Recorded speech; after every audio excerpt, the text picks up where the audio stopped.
재건축 사업의 첫 관문에 해당하는 안전진단에 대한 규제가 내년부터 대폭 풀립니다. 이로써 분양가 상한제, 재건축 초과이익 환수제와 더불어 재건축 사업을 가로막던 대못이 모두 뽑힌 셈인데요. 서울에서도 노후단지가 많은 곳들을 중심으로 재건축에 대한 기대감이 높아지고 있지만 한편에선 안전진단 완화만으로 시장이 활성화되기는 어렵다는 우려도 제기되고 있습니다. 재건축 안전진단 문턱이 확 낮아진 가운데 과감하게 푼 규제가 재건축 시장에 어떤 영향을 미칠지 리얼캐스트 TV에서 짚어봤습니다. 국토교통부는 지난 12월 8일 재건축 안전진단 합리화 방안을 발표했습니다.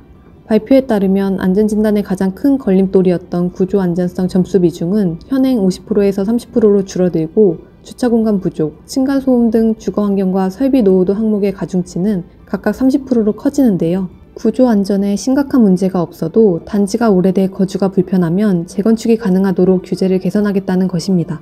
안전진단 총점 기준 재건축이 가능한 점수 구간도 30점 이하에서 45점 이하로 높였습니다. 현재 합산 점수 30에서 55점에게 내려지는 조건부 재건축인 D등급 판정의 점수 범위를 45에서 55점으로 조정해 45점 이하의 경우 재건축 등급을 받아 즉시 재건축 추진이 가능하도록 했습니다. 현행 D등급 구간 범위가 넓어 사실상 30점 이하의 점수를 받기가 어렵다는 문제가 제기되면서 판정 기준을 합리화한 것입니다. 게다가 조건부 재건축 시 의무적으로 추진해야 하는 공공기관의 적정성 검토 의무도 폐지되는데요. 통상 안전진단 평가기간 3개월보다 적정성 검토기간이 더 길어 개선이 필요하다는 여론이 반영됐습니다. 이 같은 안전진단 개선안은 12월 중 행정예고를 거쳐 내년 1월부터 바로 시행될 예정입니다. 특히 현재 안전진단을 밟고 있는 단지들에도 소급 적용될 예정이어서 이전에 D등급 판정을 받은 단지라도 재평가를 통해 재건축 판정을 받을 수 있게 됩니다. 이에 따라 재건축을 추진하는 단지도 크게 늘어날 전망입니다. 재건축 사업성이 높은 단지들은 물론 안전진단 규제 완화를 기다리며 2차 정밀 안전진단을 미뤄온 곳들을 중심으로 재건축 사업이 빨라질 것으로 보이는데요. 국토부에 따르면 사실 2018년 3월 이후 현행 기준을 적용해 안전진단을 완료한 46곳 중 재건축 판정을 받은 곳은 단 한 곳도 없었습니다. 하지만 이번 개선안이 적용되면 46곳 중 12곳에 대한 재건축이 바로 가능하며 재건축을 할 수 없는 유지보수는 25곳에서 11곳으로 줄어들게 됩니다. 23개의 단지는 조건부 재건축이 가능해지는데요. 이러한 조치로 수혜가 예상되는 곳은 현재 안전진단을 추진 중인 서울 양천구 목동 신시가지와 노원구 상계동 등지입니다.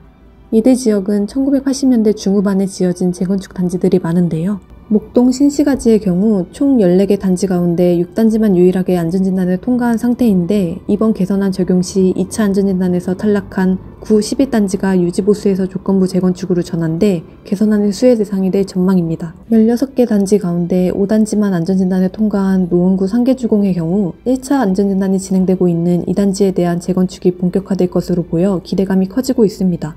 이 밖에도 안전진단 단계에서 발목이 잡힌 노후단지들이 안전진단 신청에 적극적으로 나설 것으로 예상되고 있습니다. 일각에선 기준 변경에 따라 안전진단 통과 단지가 2018년 제도 강화 이전 수준처럼 늘어날 것이란 이야기까지 나오고 있는데요. 게다가 서울시의 35층 룰 폐지와도 시너지를 낼 것으로 기대되고 있습니다. 안전진단 기준 완화 방침 및 35층 규제 해제 및 신속 통합 기획 등과 맞물려 도심 주택 공급이 활발해질 것이란 예측입니다. 안전진단 규제를 대폭 완화한 이번 조치를 놓고 일각에선 재건축 사업에서의 큰 걸림돌이 사라졌다는 점에서 의미가 있다고 보고 있습니다. 때문에 재건축 활성화에 대한 기대감이 높은 것도 사실입니다. 하지만 여전히 시장 침체가 장기화되고 있고 무엇보다 고금리 여파가 이어지고 있는 만큼 안전진단 완화만 가지고 시장에 활기를 불어넣기엔 역부족일 수 있다는 게 업계의 시각입니다. 재건축 단지 시세에 일부 영향을 미칠 수는 있어도 매수세가 붙기 어렵다는 것인데요. 안전진단하고 크게 문제 없어요. 안전진단 지금 받는다 그래서 크게 문제 그걸로 매매가가 좌우되거나 지금 그런 상황은 아니에요. 가격은 지금 거래들이 잘 안 되고 있으니까 더 내려갈 수도 있죠. 매매가 너무 안 되니까. 매수 심리가 바닥이라 규제 완화에도 거래나 집값이 반등하는 상황은 없다는 이야기입니다. 매매 지금 9억에 나온 게 있고 지금 조금 1층에 지금 8억 6천에 나온 게 하나 있어요. 아주 급매로다가 11억개까지도 거래가 됐거든요. 한 달 전에만 해도. 그런 거는 없죠. 만약에 급매로 나오는 걸 사고 싶으시면은 지금이 아주 적긴 것 같고요. 안전진단 규제 완화에도 재건축은 정비구역 지정, 조합 설립, 사업 시행 인가, 관리 처분 인가, 착공, 준공 등 긴 시간이 소요됩니다. 따라서 전문가들은 재건축 시장이 활성화되려면 추가적인 규제 완화가 필요하다는 의견을 내고 있습니다. 초과이익 환수제 등 재건축 사업을 저해하는 요소들이 여전히 존재하고 있기 때문입니다.